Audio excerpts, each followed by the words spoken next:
The top executive of a Hollywood studio comes to your door with a briefcase full of money and hires you to write the next Joker movie. In order to have any hope of making it as a writer, it must be commercially and critically successful. What is your angle? So what's up, everybody? Welcome to this test podcast for Wisecrack. My name is Jared, and today I have gathered some of the hottest, most prolific writers at Wisecrack to come together and discuss not only what the new Joker movie is going to be like, but what their version of it would be if they were hired to write it. So let me introduce the amazing panel of writers that we've got here today. First up is, you may know her from our South Park podcast, Respect Our Authorities. We got Amanda Shirker. What's up, Amanda? Hey. And we got, also from our South Park podcast, we got Michael Luxembourg, a.k.a. Lux. What's up, Lux? Hey, everyone. And we got a newcomer, but not a newcomer in my life, because this man, I've known him since college. We went to college together, and he's been writing for Wisecrack for a long time. Tommy Cook, everybody. What's up, Tommy? Oh, hey, Jared. Thank you. That was so sweet. Yeah, absolutely, dude. It's good to see you. I look forward to having recorded proof for why no one should ever hire me to write anything. No, that's totally wrong. That's my biggest concern about this podcast as well. Like, freelance script writing is kind of an important part of my functioning, like, adult life. So don't fuck this up. We can always re-record this with pseudonyms. This is where careers end, guys. This is it. It's like a workout. I want the high-stakes here. Coliseum. I want this to be life or death for my career. All right, so today we're talking about the Joker movie coming out this year, which I believe is just called Joker, which is starring Joaquin Phoenix as the titular clown, directed by Todd Phillips of old school acclaim. So let's go ahead, and I just want to hear you guys. Are you excited about the movie? Are you interested in it? Tommy, what do you think? I am pretty excited about it. You made a subtle diss at Todd Phillips right there, which is harsh. No, there's nothing I said that was inaccurate. I actually think Todd Phillips is actually a pretty interesting filmmaker. I think he's very cynical and biting. His comedies are. So I think he's actually an interesting choice for this movie. So what was the last movie he made? His last movie was, what was it? He did the Hangover movies, and then he did... I think there is something that he made that was kind of a step in the direction of getting away from comedy. Oh, it was War Dogs. His last movie was War Dogs with Jonah Hill and Miles Teller. Yeah, he makes movies about, like, douchebags, basically. So the Hangover movies are all about douchebags. War Dogs, or whatever the movie is all about douchebags. And so I think it's, like, appropriate that he's making, the Joker movie, this guy who's also kind of a dick. Yeah. Okay. Interesting. Lux, are you excited about this movie? All right. Well, here, I'm going to make a confession. Even though I directed our Joker video, I do not think the Joker is interesting or cool. Okay. So, not super excited. I love Joaquin Phoenix. I kind of am with... I kind of agree about Todd Phillips. I think Todd Phillips is kind of a fun, interesting writer, or interesting director, filmmaker. But... yeah, I think that the Joker gets a lot more acclaim than I think the character deserves. So I'm excited to see like what they can do to make me buy in a little bit more than I have in my life. So did you agree with the Landis take in his Adventures of Superman run? Yeah, kind of. That the Joker's just kind of a nothing burger. Yeah. Yeah. That, like, his point was like any writer could write you, any actor could play you. All they have to do is just make up their own shit and people will applaud. Right, that it's just like a costume, and... it's like the opposite of Spider-Man in a way. It's like a weird converse of Spider-Man, where like Spider-Man's whole thing is like anyone can wear the mask, like anyone can be a hero. But that's because anyone can possess like the specific set of traits that make someone a hero or make someone Spider-Man. Whereas anyone can be the Joker because any arrangement of traits can make you the Joker. It doesn't matter. There's not like a set of prerequisites. As long as you're like mean, I guess. You gotta have makeup. If there was no makeup, if his face wasn't white, if there was no smile of some kind, I would personally join the riot. Right, yeah. You have to look like the Joker. You have to be like kind of mean and like, I guess like vaguely refer to like one small subsection of a 500-year-long clowning tradition. Right. And if you can knock out those like extremely simple check marks, you got yourself a Joker, which like, I don't know, is not my bag. Okay. Amanda, are you at all excited? I mean, I would watch Joaquin Phoenix do literally anything, so...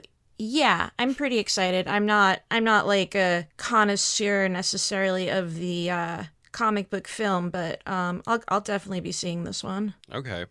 More than anything, I'm just very curious because much like the concept of this podcast, I feel like when you're making a Joker movie, the spotlight's on you, man, especially after Heath's performance, which is still resonates as much as it did in 2008 or 2007, whenever the movie came out. You know, you got to step up to the plate. Jared Leto did not step up to the plate. It's not a very long time since then.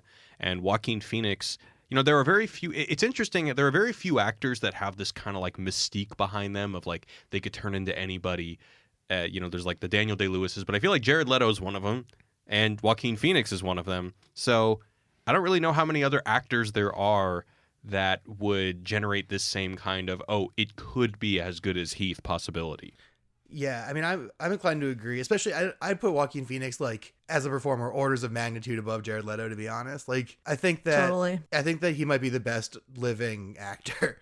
Yeah, Jared Leto probably only got the role because he was great in whatever the Matthew McConaughey Dallas Buyers Club, you know, and he went straight method for that. So they figured, oh, let's give him the Joker, and we could talk about him another time. But I kind of cautiously excited. I hope it's great. I hope that Todd Phillips like blows my mind, and I hope that Joaquin Phoenix blows my mind. Do I think that's going to happen? I don't know. I'm too jaded and cynical these days to put any of my chips down on that. But I'm excited to sound douchey, engage with it when it comes out. I mean, you're guaranteed, like Amanda said, you're guaranteed to get your like $913 at Regal Movie Cinemas worth. Sure. Just for getting to see like 2 hours of Joaquin Phoenix like doing work. Like that. Just like if they just let him cook a little bit, that movie's worth it, even if the movie sucks. Like he's so incredibly good at acting. And they kind of know that. Like their first trailer is literally just him smiling creepily. Yeah. Like it was like I feel like that is what they're going for. Hopefully, I'm interested to see which Joaquin Phoenix shows up here. Is it going to be him just mumbling every other line? Like is that going to be his take, or is he going to go like full like Gladiator Commodus and just be like super whiny? Like he has basically two modes: either he mumbles half his lines, or he just goes super whiny. Yeah, I don't have any. I'm completely guessing here. But it's like the master Joaquin Phoenix is like, oh, me and Paul Thomas Anderson love to get blackout drunk, so I'm just going to be fucked up this whole movie. If it's that Joaquin Phoenix, which I don't know if it is going to be or not, but I mean, my gut tells me, and once again, this is pure hearsay. Don't take any of my words for any kind of any validity, but I think that sometimes when he goes a little bit crazy on screen, I think there's more than just acting going on. I think he probably indulges. The key to great acting is just to mumble half your lines so the audience doesn't understand half of what you're saying. Like, it's sort of like the Tom Hardy. Exactly. Yeah. It's the Tom Hardy method. I mean, like he pulled a sink out of the wall. I just love that shit. Like who else would do that? I mean, that's the Hulk. Just fun. Yeah, well, it's true. Okay. The other greatest character actor in cinema, the Incredible Hulk. All right, so let's move on. What do you guys think this movie is going to be like? If you had to guess about the general premise or like just what you think his take is going to be, what would it be? Let's start with Tommy. Well, I think just like looking at it, I mean, like reading like the one sentence synopsis, it's a failed comedian who turns to petty crime, I think is what the synopsis is, which is basically the Killing Joke. So I think like that seems like sort of the precedent that I think, you know, Todd Phillips is trying to emulate. That would be my guess. You know, it's interesting. This is a movie that is ostensibly, you know, demythologizing the Joker. Like, I mean, the Joker has always been this character who, like, you don't know what his origin is. So I'm wondering, like, if like anything you give, any sort of origin that you give is going to piss off, I think, about 90% of the people. So I think, like, the movie is sort of working from that sort of demerit, potentially. So do you not think that he's going to try to confound the idea or, like, in The Killing Joke, say, like, oh, you know what? Actually, maybe this origin is all bullshit. Maybe, like, could there be, like, a framing device or something like that? Yeah. But I don't think so. It doesn't like strike me as like that kind of like Todd Phillips doesn't like strike me as that kind of filmmaker. Yeah. Also, I mean, the big question mark for me is how do you make the Joker a protagonist? Like, because you know, with The Killing Joke, you have this kind of distance access from him because we're following Batman. And that's a lot of the way you're able to preserve any kind of mystique is because we're seeing him through someone else's perspective. So how do you do this? I think that's what's good about choosing Todd Phillips, because all his characters are horrible people. So I think he's used to making horrible people the main characters. Like in the Hangover movies, those three guys are literally the worst people to ever live. So and somehow you're like, oh, I like these guys. Like, oh, I want to see them, get drunk again and, ruin X number of other people's lives. So I mean, I think that's kind of the method he's going with. I think it'll be like something like, I think it'll be more critical of the Joker a little bit, like, or it'll be more like critical of the audience's perception of the Joker potentially. So where you have this guy doing these awful things, but you're kind of rooting for him, and like that'll be critical of the audience of like siding with him potentially. Okay. And kind of another question: do you think that he is going to? Is this a whole new universe, or is it going to be that like he's a Joker figure, that he's one Joker and then Jared Leto like 40 years later is just a different Joker? I think they said it's a standalone movie. So I think like this is like nothing to do with any other Joker movie. So it lets like WB off the hook a little bit. So like if this movie isn't successful and nobody likes it, they can just be like, well, we tried, guys. Yeah, but isn't that what they're already doing? Because no one likes Suicide Squad, even though it made $1 bajillion. But anyway, all right, moving on. Lux, what do you think this movie's going to be like? I mean, I think Tommy's probably right. I think the Killing Joke is like the most likely thing. But I kind of think that just because of there's that scene that we've seen like behind the scenes footage of Joker getting off the subway, and we talked about this a little bit in the video we put out. I kind of think it might, and I'd be really into it being more based on the Scott Snyder stuff, on the like end game, and on sort of like maybe not as much about the backstory stuff, but like the way that a lot of that story is about Joker turning the city against Batman or turning the city towards the Joker, like making it the Joker's city. Because I think there's a good and interesting thing going on about how like in society, I could totally imagine if the Joker was a guy who like wasn't murdering people, but just doing like medium-sized crimes, there'd be like a pretty big pro-Joker following, I imagine, in like a 2019 America. And now, so if I'm not... Sorry, what? I'm sorry. I was going to say, if I'm not mistaken, I mean, and this is just based on the IMDb cast list, but I believe that there's no Batman. I think this takes place before Batman. Like, Bruce Wayne is a kid. Right, so it's less... That's what I'm saying. I don't mean so much that is in Scott Snyder's run in Endgame, it's like turning the city towards the Joker at the expense of Batman. I think this is less that and just more like making the people of Gotham obsessed with the Joker for its own sake. And I think that's like an interesting thing, because I think that you'll notice this theme as we talk about the Joker and my idea of what we should do. I think that the degree to which people are infatuated with the Joker is like not super chill as far as like holding up a mirror to society. If like the things we like reflect our values, then like yikes. Yeah, I can see that. And so I think that that a movie that kind of engages with that. Also, it's known from my appearance on various podcasts and videos and stuff that I like movies that are actively antagonizing their fans. I think this would be a very good movie to do that. Yeah, I'm sure Warner Brothers is all down for that. Yeah, because that's what DC needs, is to alienate more fans. Hey, you know what? The times when DC's been most successful as a comic book company is on their biggest, weirdest, least explicable shots. So maybe they could learn a thing or two from the New 52 and go wild. Maybe. All right, Amanda, what do you think this movie's going to be like?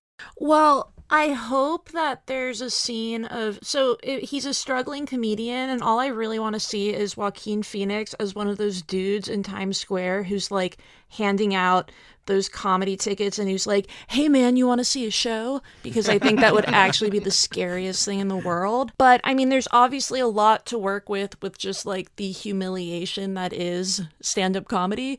So, I hope we get to see him failing as a comedian, because that's always fun. Okay. Joaquin Phoenix's 7 minutes of Caroline's on Broadway is something that I would extremely want to see. Yes. That's how the movie should open. Just 7 minutes of Joaquin Phoenix stand up. So, I mean, I have a lot of guesses, and none of them do I think... I mean, I don't know Todd Phillips's work very intimately, so I don't really feel like I have any, like, educated idea as to what kind of Joker he would create. But based on the rumor that we brought up in our Joker video that Todd Phillips is making it like a political thing, or he's talking about like current socioeconomic conditions in the Joker movie, that coupled with the fact that Bruce Wayne is a kid and Thomas Wayne, Bruce Wayne's father, is still alive, I think they're probably going to... Now, I wouldn't put money on this, but a educated guess I'm going to make is that they're going to make the Joker some sort of like working man's hero in a sense, and that's how they're going to kind of framed, or that's how they're going to deal with the fact that he's usually an antagonist, but we're making him a protagonist.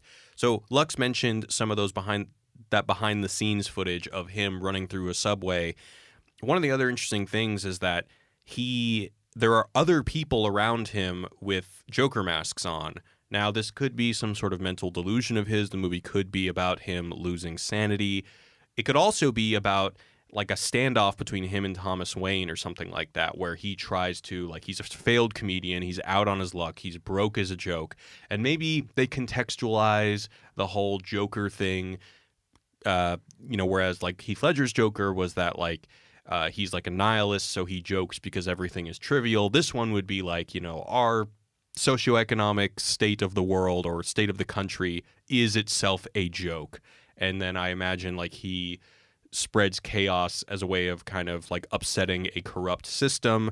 And then, I don't know, maybe he like dies at the end, and then his like, the legend of the Joker or whatever is what then goes to inspire the kind of literal terrorist Joker that Jared Leto ends up taking the mantle of. Now, I know Tommy said it's a standalone movie, but that's what my guess would be. Jared, if it's like that, would you think they would do like a Jack Napier and have the Joker kill Batman's parents? If it's a class allegory standoff kind of thing? Maybe. Yeah, maybe that's what it ends with. Man, I hope they don't make the Joker an evil Marxist. That would really set my whole thing back a ways. I mean, I don't know how... Yeah, I question whether they're going to make him evil, because that's why I said that they're going to have the fact that, like, okay, this Joker's... Because it can't be that this Joker, and Joaquin Phoenix is like a 40-year-old man, or probably older than that. There's no way that this is the same Joker that Batman fights, 20 years later or whatever. Unless the Endgame stuff where the Joker's just existed in Gotham for hundreds of years is true. I don't think... I doubt Todd Phillips is going to go fantasy with this. I also think that was a lie the Joker told in Endgame. I don't think it was even true in the comics. Well, yeah, that... Anyway, okay, cool. So, guys, now that we have talked about what we think this movie is going to be about, let's talk about how we would make a Joker movie. So, let's start with, since he's been teasing the fact that it's so wild, let's start with Lux. Okay. So we wanted to break this down to a couple things first, right? Like a known thing about the Joker that connects this to sort of the mythology, right? So my thought about that is that the Joker's... One thing about the Joker that I find very fascinating is that his psychosis is viral. It's infectious, right? Like his goal is always to make other people as crazy as him, whether that's by using like magical gas or like pranks or like beating up their daughter and making them watch or whatever. It's this thing that he spreads around, right? The way that Antonin Artaud, the theorist, talks about how theater is a virus, right? The Joker's performance of evil is viral in the same kind of way. So that's the like sort of main idea that I had and was focusing on coming up with this, right?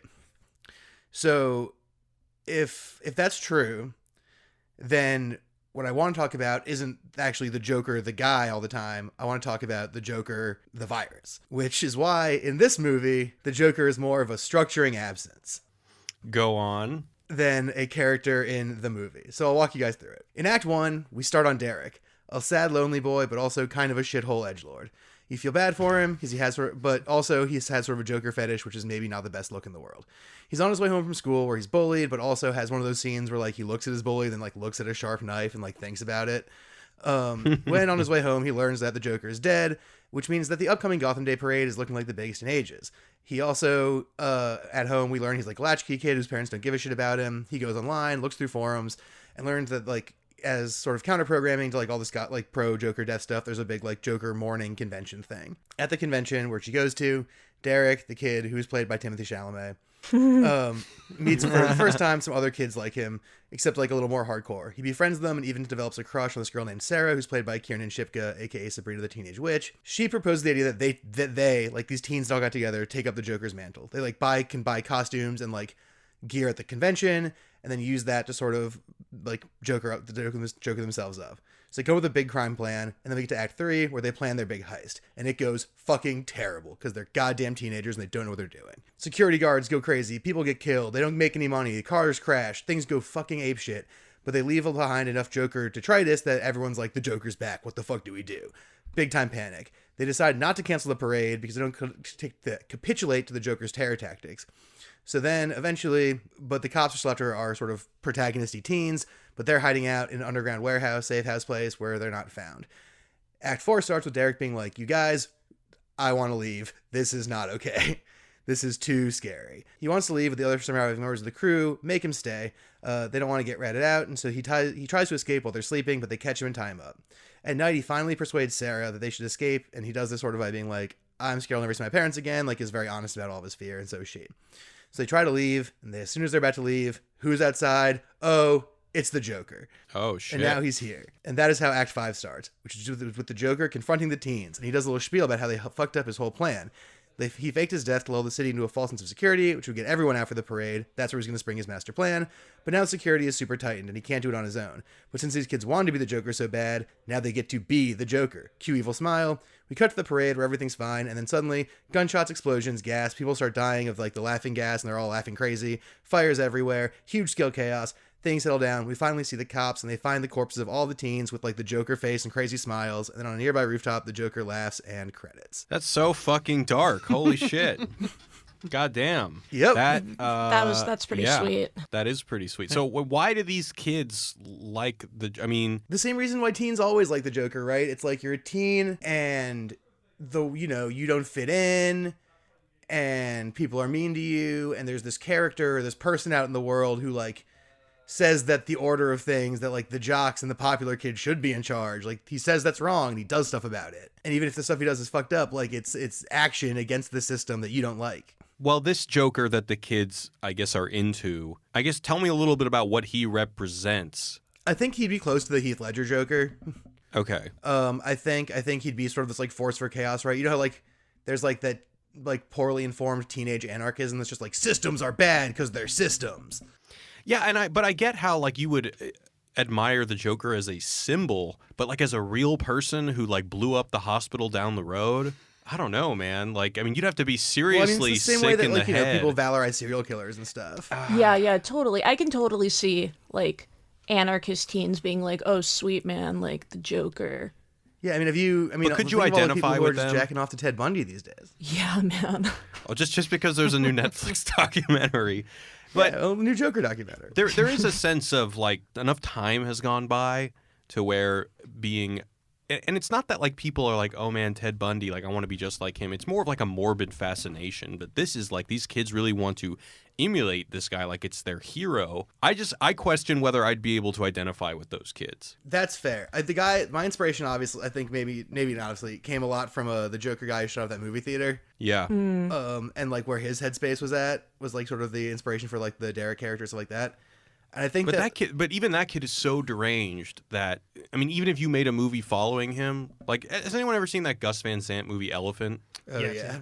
No. I think that movie can only work on the level that it does because it doesn't try to like humanize or justify these things. It's just kind of like a very slice of life, slow, meditative discovery of what it's like to have been there on that day or something like that. But They have made movies focusing on serial killers. Like, Henry Portrait of a Killer is, about a serial killer. So, I haven't seen that one. Give me another one that I might have seen. My Friend Dahmer. I just know this from doing the horror movie thing, but there were like 300 movies. Actually, I'm not going to, don't cite me on this, but there were hundreds of movies about serial killers in the 90s specifically.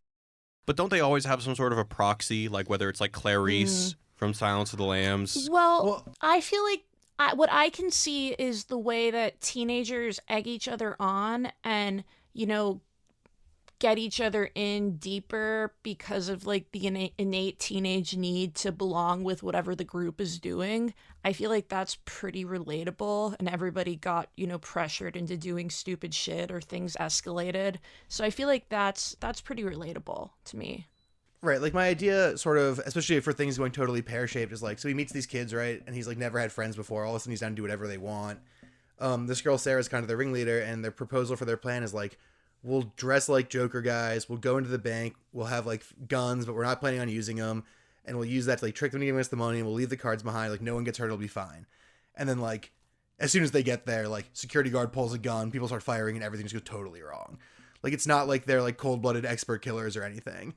like they're idiot kids who got like way in over their head as soon as they try to do anything. And so hopefully he gets humanized in that Act 4 kind of turn where he's like, I'm really scared that I'm going to die because we did this. And I like the Joker coming in at the last minute to like kind of call their bluff and say, oh, so you wanted to be me? Well, sup, Right. motherfuckers. Yeah, that's what I'm going for too, is that this idea that like there are all these people who like valorize the Joker. Actually, Jared, I guess you kind of said this better than I even could have thought of, but like they valorize the Joker to a certain extent, but not materially. But like this asks the question of like how far could you possibly go, and like the fact that the reason why the Joker is not someone you can valorize materially is because like it ends with you like Richter smiling and dead at a parade. So, are you telling me that you would stake? I feel like this is very ballsy of you, and would you really stake your whole career? And Hollywood Executive is giving you one chance, and this is a fucking ballsy move. You would do this. I mean, I think so. I mean, you know me. I respect if you're going to be fuck you. This is my vision. I think I would, because I don't think that. I mean, I think if they were like the only movie we'll let you write in the world is the Joker movie, even if you ask for a different IP, it has to be the Joker.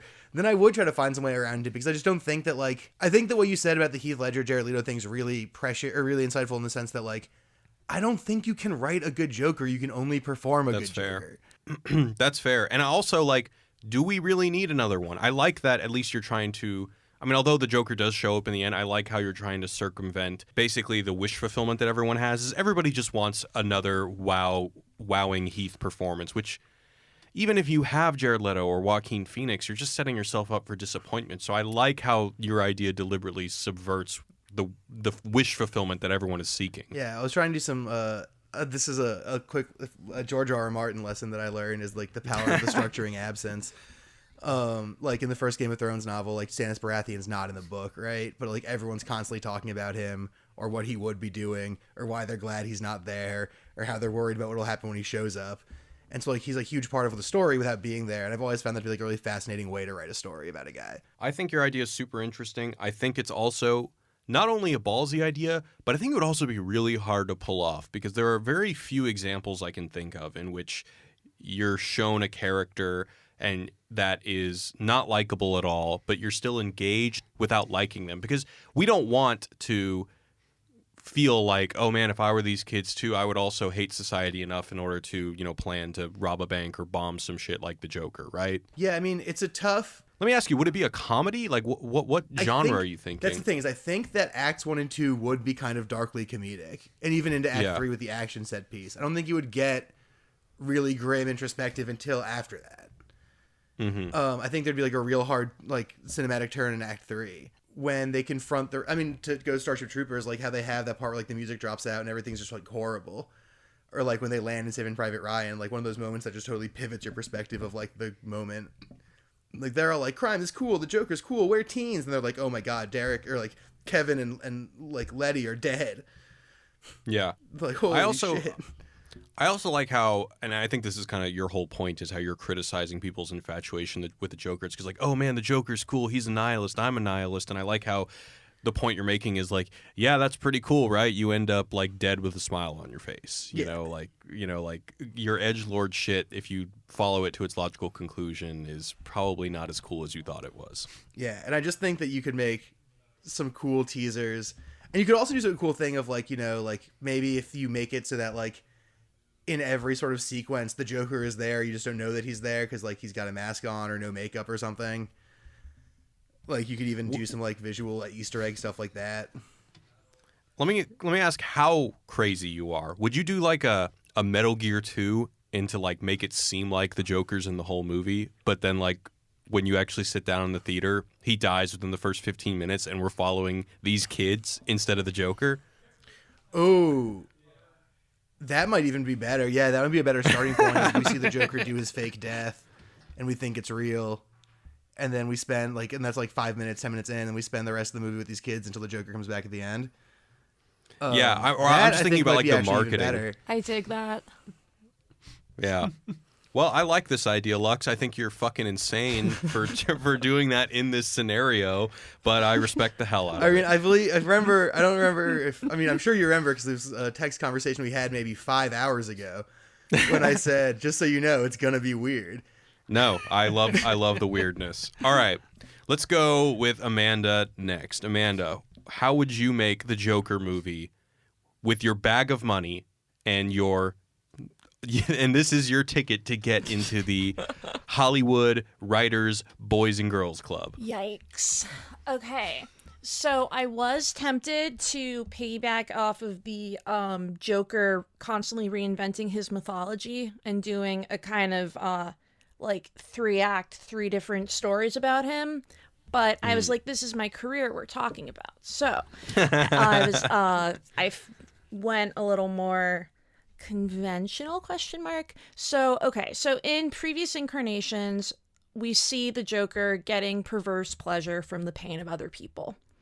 So I just went from the logical jumping off point of what could make someone's brain that way. And also I went off of I'm embarrassingly under knowledgeable about just this series in general. So I went in a little bit blind, but knowing that in one iteration he does have a wife.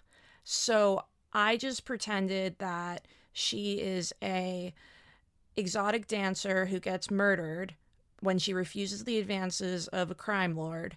And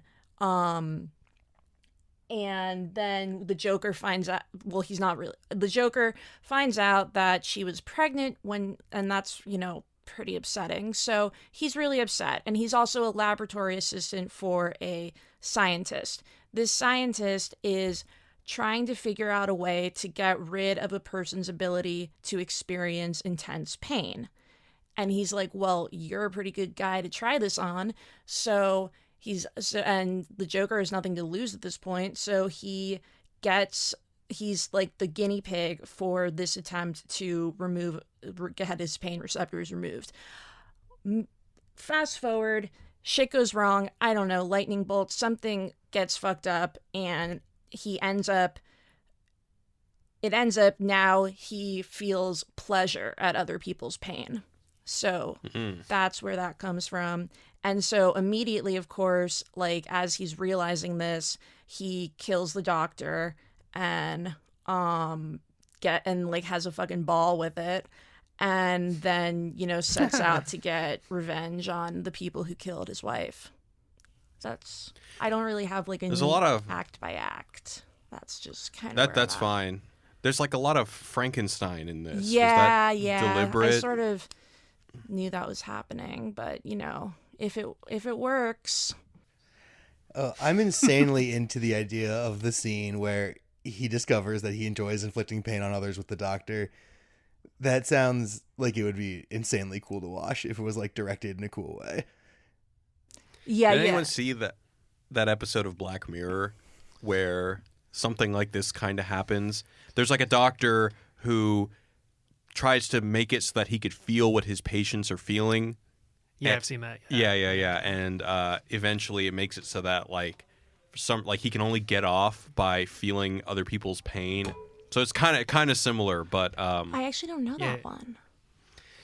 It's deep into the most recent season, which is It's not the the last- best season. It's the last episode. That's probably, that's when I Yeah, jumped if it's off. the last episode of the newest season, then I haven't seen it because I bailed on the newest season. Same. Yeah, very cool. I really do like that this does kind of solve, like, cut the Jaredian knot, as it were, of, like, giving us a protagonist who's also bad. Like, this does solve the way of, like, explaining how the Joker's a bad guy we shouldn't like, but also letting us root for him. In the way of, like, you have this, like, biological determinism of, like, he only gets pleasure through other people's pain now because of science. Mm-hmm. So, like, he has to do it. And he's trying to, get revenge for, like, a horrible thing that happened to him. So he's a little easier to understand and a little... It's like, you don't quite judge him as harshly because he's making choices with, like, a fundamentally different calculus. And what he's doing is, like, a thing we're used to rooting for. I mean, it seems to me that you want to like do like sort of the upgrade thing where like he gets pleasure through inflicting pain, but he doesn't really want to do this. He's trying to not do this thing. And then, he has to stay true to his nature. He has to, inflict pain on others, but he's trying really hard not to. And so there's like an arc for him to, for him inflicting pain and becoming the Joker. Because it seems like he becomes the Joker at the end of the first act of this pitch, and then just is the Joker for the rest of it. I think that would be the only twist. Yeah, totally. Like he has to kind of cross over. Like maybe I think maybe the killing of the scientist would almost be like accidental as he's like realizing his new situation. Oh man, what if he just See, if you wanted to go, let's go ahead, Lux. I was saying, what if he just like bumps into the scientist, like the doctor getting up, and the doctor like knocks into something and like gets hurt, and the Joker like feels a weird feeling, and then like he registers the connection, and then the scene just like escalates into like some real fucked up stuff. Yeah. You know, if you wanted to go further with the Frankenstein thing, like you could make it so that like the end of the third act is him killing the doctor, and you know, like the whole thing with Frankenstein is he hates his creator so much because he made him so ugly and so unapproachable that he can't have a true connection with other humans, which is what he wants. And I like the idea of this good guy who, you know, even like if we have a whole second act of this guy who now only feels pleasure through pain, trying to function like a normal human being and do good to other people, but maybe either in the midpoint of the second act or the end of the second act, he just breaks and gives up because he realizes that he can't keep doing that. Like, and he basically just like loses his mind basically, and then like the third act becomes the ultimate like I'm going to find the doctor and kill him, and then like. You know, the Frankenstein ends with the monster killing Frankenstein and kind of having this resigned look of like, okay, well, now what? Now I have no purpose in life. And I think that would almost lead us in to the nihilist Joker who, you know, does his actions as a reflection of the fact that life has no meaning. And like if his condition gave him this monomaniacal meaning that he then fulfills by the end, and now all he literally has is pleasure and nothingness, I think that could be pretty interesting. Well, Amanda, were you thinking that the kind of like third, like final act, like resolution is that he kills, or he gets revenge for his wife and whatever? Yeah, so I was sort of picturing, and I didn't want to straight up copy this, but also I guess that's what prequels do, is recreating like the bus question, but just for the crime lord, like making him choose between, you know, saving like his kid or saving his wife or something, but then psych, they both get killed. Or, you know, just some kind of, there was going to maybe be like a birthday party where the Joker goes as like a clown, but he's actually there to like fuck things up. See, that's kind of what I really like about this, is that it's sort of somehow simultaneously the origin story of like a super psycho villain and also like a guy kind of doing a mitzvah. You know what I mean? Like we're rooting for him to like get the bad guy who killed his family, but also like by the time he gets there, he'll go through all these things that make it so after that he's like the serial killer, clown prince of crime and stuff. And I think that that's like a cool way of having it be someone who we could root for right up until the very end when we realize like, uh-oh. Yeah, like he just killed a kid. Yeah, exactly. I think that's a really good structure as far as like keeping us on his side. Thanks, Lux. Hey, Very no problem. cool. You did a good job. All right. Moving on to Mr. Cook. Tommy, what you got? All right, Jared. So, in previous iterations, as is well established, the Joker is always this thought of this agent of chaos. You know, in The Dark Knight, he just wants to watch the world burn. But The Dark Knight was made in a slightly simpler time and world where the Joker was an outlier. You know, this agent of chaos upsetting the peaceful harmony of Gotham City. You know, Nolan's film deliberately likens the Joker to a terrorist, sort of destabilizing the economic and social calm of Gotham, but he's an outlier there. Mm-hmm. But nowadays, in 2019, chaos isn't the outlier. It's the new normal. Politics are incredibly fraught. Governments get shut down. People get fired left and right in the White House, not to mention accusations of collusion. There's a lack of trust in everything, in the president, in the government, in the news, even in the weather. Hey, we may not even be around in 100 or 200 years. So, the question becomes, what role does the Joker, this agent of chaos, have in a world already gone mad? And so that is what The Joker is about. So think of this film as the Logan of Joker movies. So we open on a ruined statue. It's broken apart. Barely any parts remain. Impossible to tell what it once was. The only clue left, we see a graffitied over plaque. One name, we can barely make one name on it. Batman. Turns out the Batman has been dead for over a decade, and in his absence, Gotham has completely fallen apart. For those familiar with the comics, think of the Batman No Man's Land sort of arc.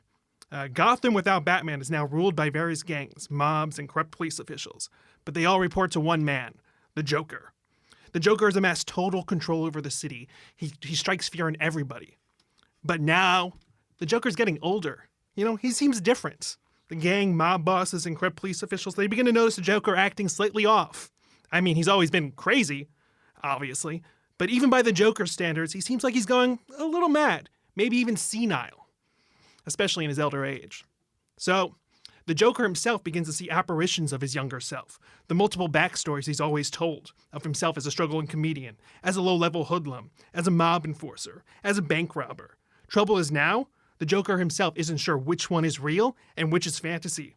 Maybe they're all fantasy. And everyone around the Joker begins to take notice of this withering old man. Now is the time to finally strike and usurp his power, regaining true authority in Gotham. So, the film would play much like a comic book version of King Lear. The various factions, the gangs, the mob, the corrupt police jockey for power amidst the chaos of Gotham as the Joker himself truly descends into his own madness. Ultimately, the Joker is betrayed by the factions underneath him, brutally beaten until he finally stops laughing. They dump the Joker's body, bloodied and toothless, to die in the streets. Now, with the Joker out of the picture, war breaks out between the mobs, the gangs, and the police. If you thought Gotham was in bad shape before, Jesus, it's a total catastrophe now. Everyone is being brutally murdered, mercilessly betrayed. Meanwhile, the Joker, clinging to whatever little life he has left, seeks refuge in the only place he knows no one will look for him. He limps to a weeded-over cave entrance, hobbles forward, and we realize this isn't just any cave, it's the Batcave. Time has taken its toll on the Batcave. We see gadgets and displays gathering dust, the Batmobile broken and discarded, pieces missing, definitely no longer running. I mean, it's obvious no one has set foot here in a long fucking time. In the Batcave, the Joker has his come-to-Jesus moment. Or he totally descends into madness, if you prefer to look at it that way. He realizes what the seeds of his anarchy, his chaos has wrought. It just brought those into powers who capitalize on the chaos, who profit over the instability. He realizes he's done nothing but reinforce the current status quo. It used to be that Gotham was run by the law, Commissioner Gordon and the Batman, and now it's run by gangs, the mob, and the corrupt police. Same shit, different folks. The Joker realizes all his work, his entire ethos has been for naught. So the Joker decides to destroy the factions that betrayed him and left him for dead. He will bring down the corrupt police officials, the gangs, and the mob. He will make sure none of these factions ever gain true control over Gotham. It's then that the Joker notices it.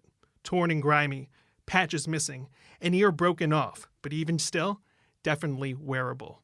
The Batsuit. That's right. To bring down everyone that's betrayed him, the Joker dons that same weathered suit, becoming his one-time arch-nemesis, the Batman.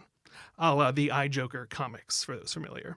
And so, in our climax, there's an all-out battle between the gang, the police, the mob, which is interrupted by the seemingly miraculous return of the Batman, aka the Joker. In the end, Batman/the Joker gets his revenge against everyone that betrayed him, bringing down all the various factions, but in the process, he's mortally wounded. As the Joker succumbs to his wounds, he once again sees his younger self. Except this time, he sees himself as a young rich boy whose parents had been murdered in front of his eyes. He sees himself as Bruce Wayne. The Joker chuckles, then begins to howl with laughter until he's no more. After the Batman saved the city, Gotham restabilizes. Law and order is reinserted.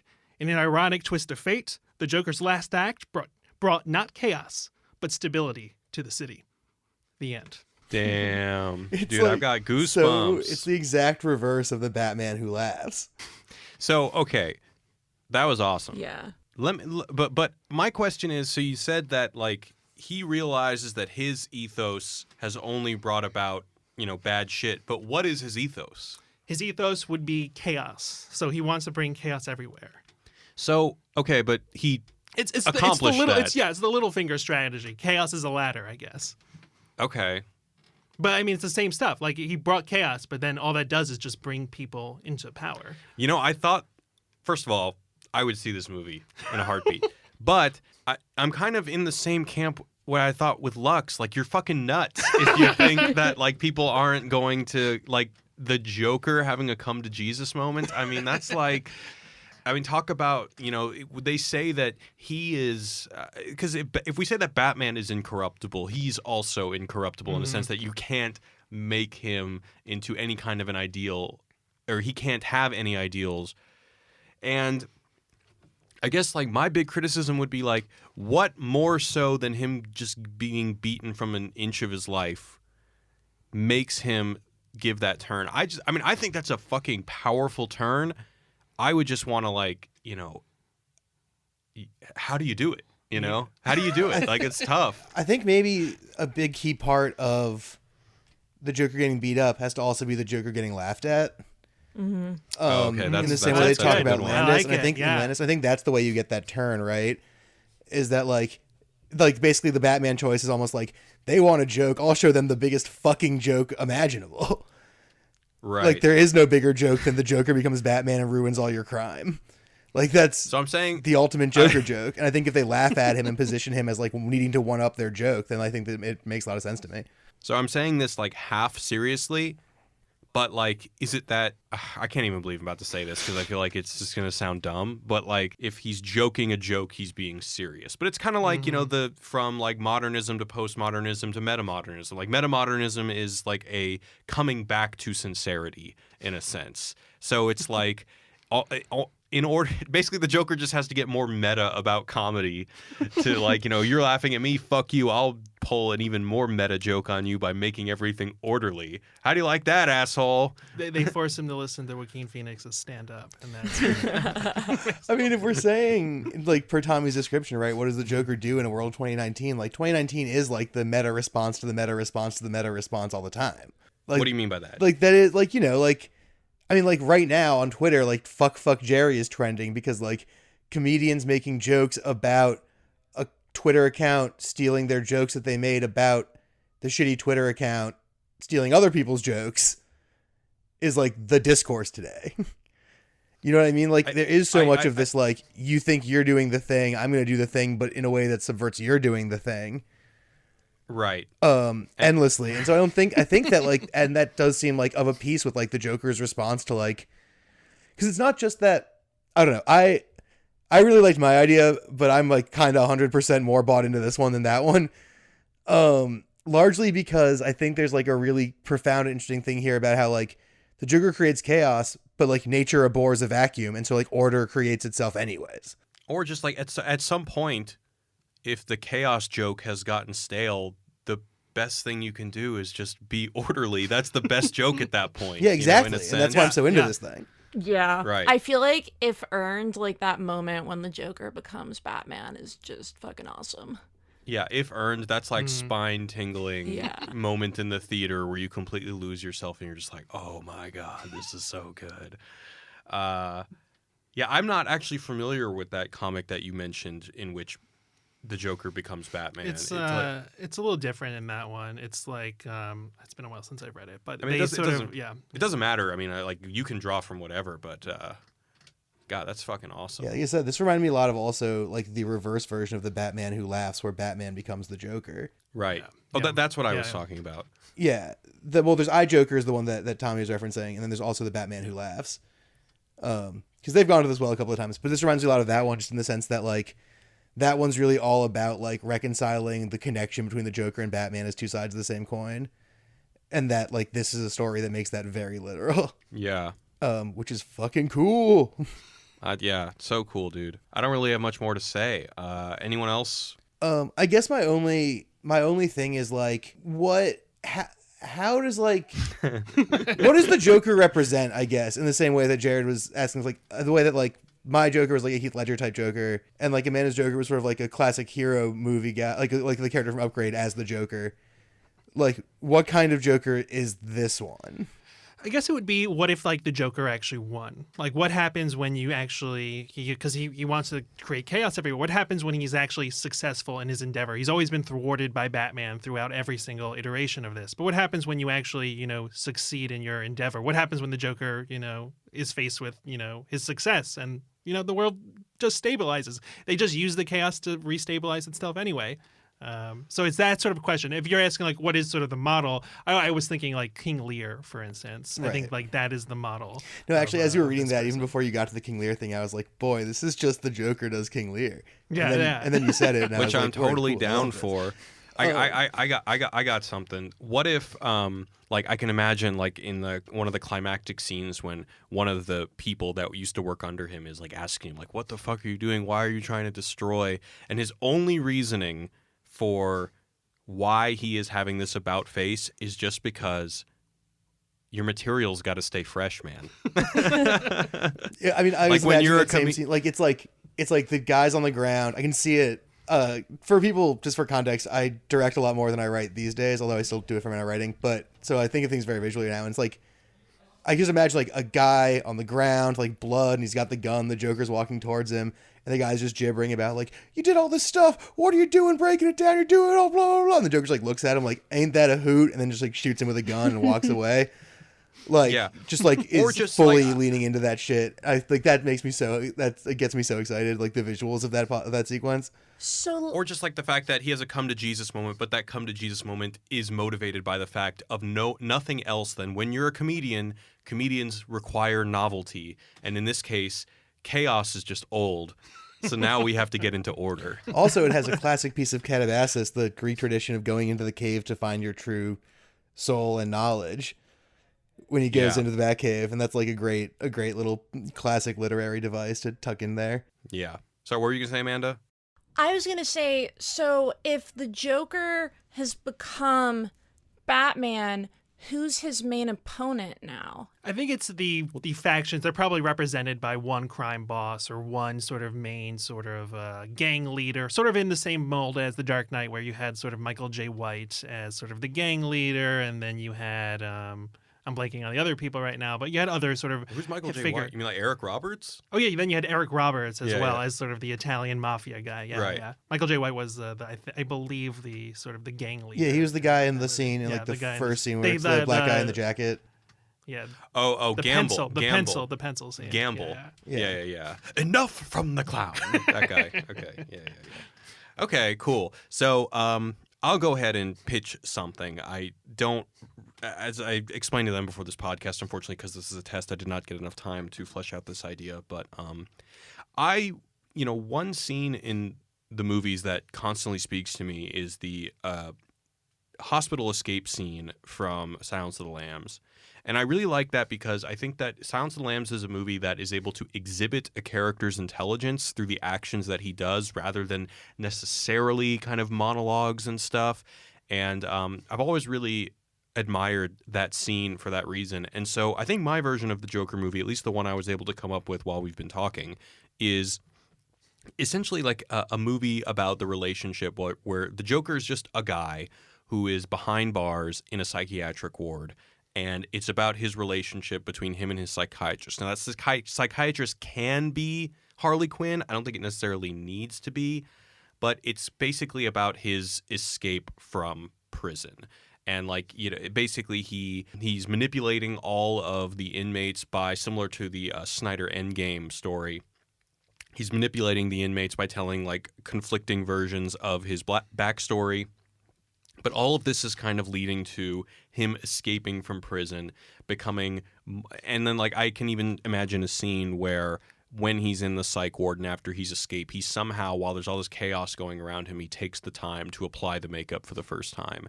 And in a sense, the Joker is born in that mental asylum, and he goes from just a run-of-the-mill murderer to a criminal mastermind by the end of the movie.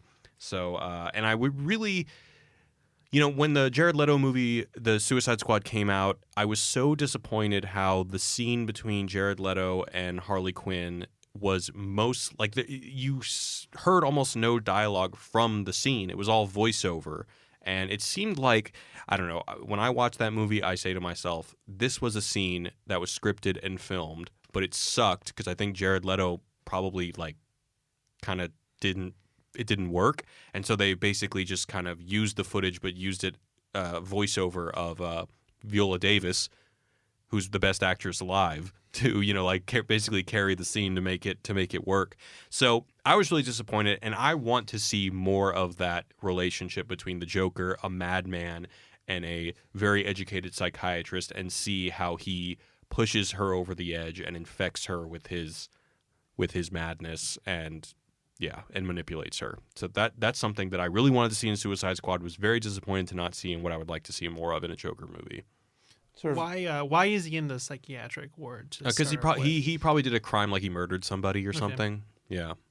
What is there like a reason, the thing that motivates him to start lying about his background, or does he just like get bored?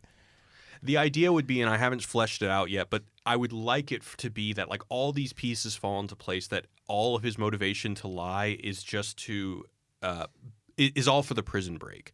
Whether it's like him manipulating guards into doing something specific, whether he tells their origin story in order to make them paranoid about something, or to make them connect with him, or to make them, stay at home 30 minutes longer and be late for their shift in order for him. So everything is just him being painted as this psychologically manipulative mastermind. So is this kind of more of like the Arkham Asylum, like he's not insane, he's hyper sane Joker?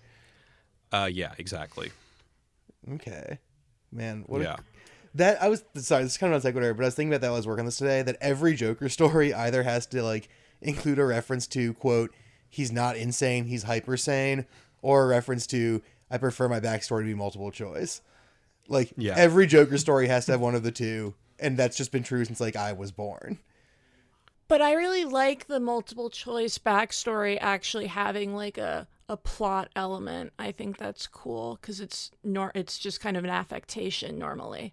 But yeah, so I think, if you like that, read Scott Snyder's Endgame run, because that's what happens. Okay. Yeah. Sweet. But I think that's a good call. I think it would make a really cool movie too. I like that would also let you do like a lot of different visual styles in terms of like he tells his backstory 55 different ways and you have 55 different visually composed flashbacks.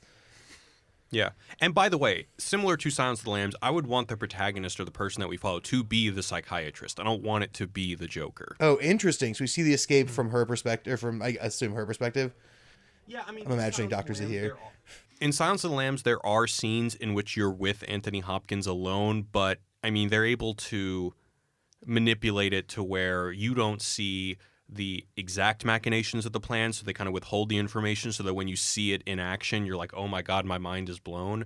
So I would want to kind of create a balance with that. Yeah, I think Anthony Hopkins is only in it for like 20 minutes. I think if you look at his like actual screen time, it's less than 30. Right. Is she working on a case then? Is it like that where like or is it more like just a mind hunter conversation between a...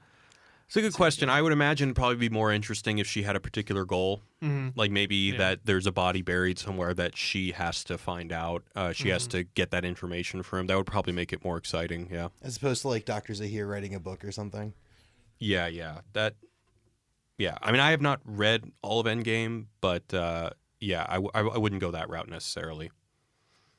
I think especially for a movie, it probably works better if she's given a solid motivation. Yeah, like maybe he has maybe like one of his plots is still like ongoing and like, all the mechanisms are in place for some explosion and she's trying to stop it. Yeah.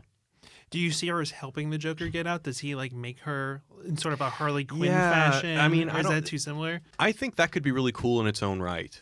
In the one hand, like there's the idea of like there's never any kind of intimacy between them, but like maybe she doesn't help him escape, but he allows her to kind of reconsider something in her life. So her arc is that she's got her struggles at home, and like the Joker's words are like eerily relevant to like what she needs to get through in life, and then that just kind of parallels the Joker's attempted escape. And I think this would be much harder to pull off, or it being kind of like a deranged love story. But I don't know. In my head, I can't really see that working that well. Although if they did pull it off, it could be very deranged and beautiful. But I think it's hard. I mean, I think that's what Suicide Squad was trying to do, was trying to make the Joker into a romantic hero. And when you say trying, I feel like in one draft they tried and then gave up in the edit. I can like picture a cool moment where the psychiatrist has the chance to stop him, and she doesn't actively abet him leaving, but she doesn't she opts out of stopping him. Yeah, something. And that'd be good. Or like she makes a choice following his like advice to like, I don't know, go do X or Y thing that would ameliorate her home situation, and that's what gets her out of the way so he can escape. Like she's off doing something like eating spaghetti dinner with her like reconciled husband, and the Joker escapes, and it's like because she like decided not to be there, and there's like a critical juncture that her absence caused, and it's like he was like, I let you fulfill your stupid life, and now I'm free to kill everyone. I hope the spaghetti was worth it. Hold on, let me. Oh no, sorry. Go ahead. I had one other sort of pitch for you, Jared, when you were pitching. I had the idea of, 10 insane people were just captured, but they don't know which one is the Joker. They know one of them is the Joker. Yeah. And so they bring in this doctor, this psychiatrist, this professional in her field to figure out which of the 10 is the Joker. And that's what her motivation is. That's her job. She's got to figure out which of these 10. Oh, I like That's that. Are they all fun. faking as the Joker? It's like Silence of the Lambs meets The Thing. Yes, exactly. Well, my question is one thing I didn't ask you for yours, Tommy, which I'm still thinking about because it was so good. But like in King Lear, don't we follow like the youngest daughter as kind of the protagonist? Like what Cordelia, would we follow the Joker would be the protagonist? We're seeing everything through his eyes. I Is think that right? so. I think it's Okay. more from his eyes. Yeah. Okay. Yeah, I don't think there's a Cordelia figure in this. Like I was trying to think about that too, but like the Joker doesn't strike me as someone to like have like a daughter, like a well, familial, not necessarily a daughter, but yeah. but similar to what I was saying with like we experience this all through the proxy of the psychiatrist. I mean, can you think of any movies in which like there is a villain? I feel like all like Venom. They basically just made him not a villain in order for you to identify with him. They basically just turned him into a traditional protagonist. Well, I think of like something like American Psycho. I mean, like Patrick Bateman is a villain. It's just everyone else around him is worse. Like that's how they get away with it. Or That's true. Like There a Will Be Clockwork Blood. Orange. Clockwork Orange. Yeah, they were Clockwork Orange. He's just got to be likable and stylish, and then it'll work. Yeah. Wolf of Wall Street. Yeah. Absolutely. All right. So I'm going to go ahead and wrap it up. This is a really fun experiment, guys. Thank you for taking the time. To the fans listening, I don't know if it's going to be the patrons or if we're just going to release this bad boy. So the part 3 of this podcast that we have not yet done is we want you guys to send us your pitch for your Joker movie, and then we will all discuss and criticize them, but constructively criticize them. Not that any of our pitches are going to be winning Oscars, even though the Oscars don't mean shit. Anyway, so if you're listening to this and want to send us your pitch for what your Joker movie would be in order to save any chance of having a career in Hollywood, you can give us a call at 213-534-8807. That is also 21-ELF-GUT-07. That is our voicemail service. You can leave us a voicemail for us and the rest of the crew of this unnamed podcast to dive into your ideas on the Joker. So I want to thank my guests. Thank you, Tommy. Thank you, Amanda. Thank you, Lux, for joining me tonight. Thank you, Jared. Yay. Yeah. This was a lot of fun, and I hope we do it again. But until then, signing off. Later, guys. Later, everyone. Later.